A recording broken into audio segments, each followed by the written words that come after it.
माननीय अध्यक्ष जी, महामहिम श्री राज्यपाल के अभिभाषण पर आपने बोलने का अवसर दिया, इसके लिए कृतज्ञता ज्ञापित करता हूं, आभार व्यक्त करता हूं। आपकी नज़र में हम सभी बराबर हैं, इसमें भी कोई किसी को संदेह नहीं है।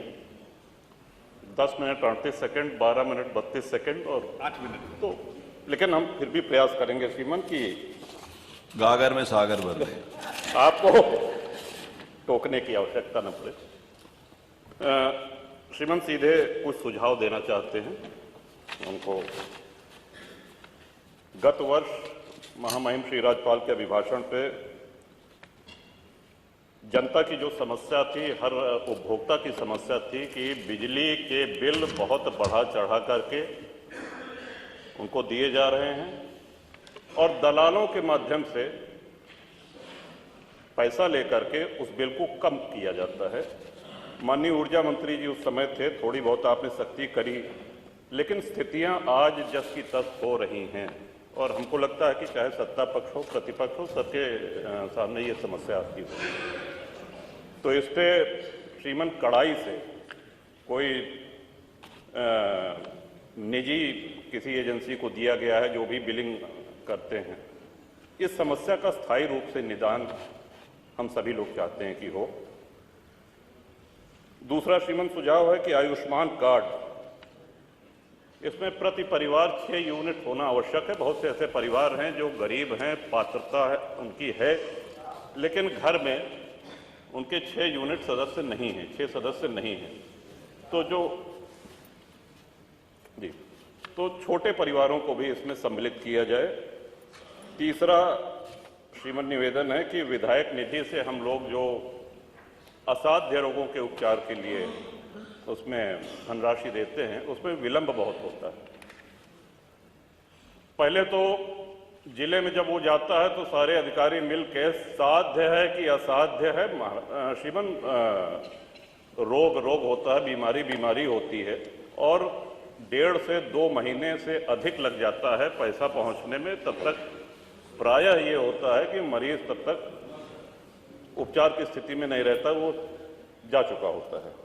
तो इसकी निवेदन है माननीय मुख्यमंत्री जी से भी कि समय सीमा निर्धारित की जाए।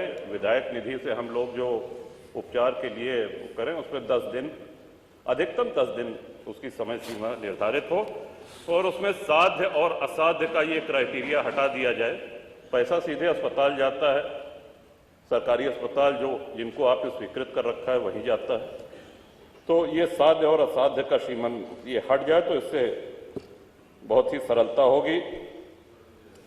कई माननीय सदस्यों ने छुट्टा पशुओं, आवारा पशुओं की चर्चा करी। एक ही सुझाव उसमें हम देना चाहते हैं, ये समस्या कोई नई नहीं है।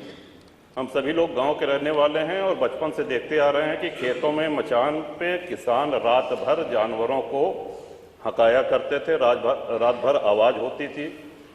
झाड़ियों से बेड़ लगा करके किसी तरह अपने खेतों की रक्षा होती थी। उससे भी और पहले चले जाएं तो मुंशी प्रेमचंद की एक कहानी है पूस की रात, हम सभी लोगों ने पढ़ी होगी। तो उस समय भी ब्रिटिश काल में भी यह समस्या थी खेतों में आवारा पशुओं के चरने की। श्रीमान गौवंश को काटा तो नहीं जा सकता, मारा नहीं जा सकता है। हम ही लोग हैं जो अपनी गायों को छोड़ते हैं, जब वो दूध देने लायक नहीं रह जाती हैं, हमारी ही छोड़ी हुई गायें हैं और उसके लिए हमको स्वयं उनको घर पे रखना पड़ेगा। हाँ, एक सुझाव ये अवश्य है कि अगर हम ब्याज मुक्त ऋण अपने खेतों को बाड़ेबंदी करने के लिए किसानों को दें तो इससे बहुत हद तक समस्या का समाधान हो सकता है। बगैर ब्याज के किसानों को तार बांधने के लिए, बाड़ेबंदी करने के लिए ऋण दिया जाए। श्रीमान, अब मैं आना चाहता हूं कि इस सदन में इस महामहिम श्री राज्यपाल के अभिभाषण में प्रभुराम की जितनी चर्चा हुई उतनी हमको नहीं लगता है कि इसके पहले कभी भी सदन में हुई हो। और सत्ता पक्ष और प्रतिपक्ष भी ये जाहिर करने में लगा रहा कि हम भी भगवान राम के भक्त हैं। भगवान राम सबके हैं, सर्वव्यापी हैं, सर्वव्यापक हैं। बड़ा सौभाग्य था हमारा श्रीमान, 22 तारीख को बहुत कम लोगों को आमंत्रण मिला था, वहां जाने का अवसर मिला। इतना सुव्यवस्थित कार्यक्रम, माननीय मुख्यमंत्री जी जब माननीय प्रधानमंत्री जी जा चुके थे और सब अतिथि जा चुके थे, तब घूमते रहे, एक एक व्यक्ति से मिलते रहे और वो बड़ा भावनाओं का अतिरेक था। भगवान श्री राम के हम सभी लोगों के जीवन में, हमारे यहाँ अवध में जब शिशु का जन्म होता है तो उसके कान में राम नाम, राम कहा जाता है। जब विद्या आरंभ होता है श्रीमन, तो राम लिखा जाता है तख्ती पर, उसका हाथ पकड़ करके। और अंतिम यात्रा के विषय में तो हम सभी को पता है, राम नाम सत्य है कहा जाता है। वो भगवान राम किन परिस्थितियों में तंबू में रहे, निर्वासित रहे, इस बात की प्रसन्नता इतनी गांव-गांव है। कोई ऐसा गांव नहीं होगा जहां भंडारा ना हुआ हो, कोई ऐसा गांव का पुराना मंदिर नहीं होगा जहां रंगाई पुताई न हुई हो, कोई ऐसा गांव, कोई कस्बा नहीं होगा जहां भंडारा न हुआ हो, जहां दिवाली न मनाई गई। और सभी प्रसन्न थे। और आपको भी श्रीमान, इस बात का हम सभी लोगों की ओर से आभार है, आपने तय किया है कि हम सभी लोगों को दर्शन कराने ले चलेंगे। कुछ विधायक अभी चर्चा कर रहे थे कि हम लोग जाएंगे कि नहीं जाएंगे। इस पे चर्चा मेरे विचार से आपके नेतृत्व में, और आप दल से बहुत ऊपर हैं, आपको हम सभी लोगों ने अपना विश्वास व्यक्त किया है, चाहे वो सत्ता पक्ष हो चाहे प्रतिपक्ष है। तो ये यात्रा आपके नेतृत्व में हो रही है, तो मेरा सुझाव है कि सभी साथियों को, सभी विधायकों को खुशी खुशी चलना चाहिए। ये कोई राजनीतिक यात्रा नहीं है और उसका अहोभाग्य है जो जाए।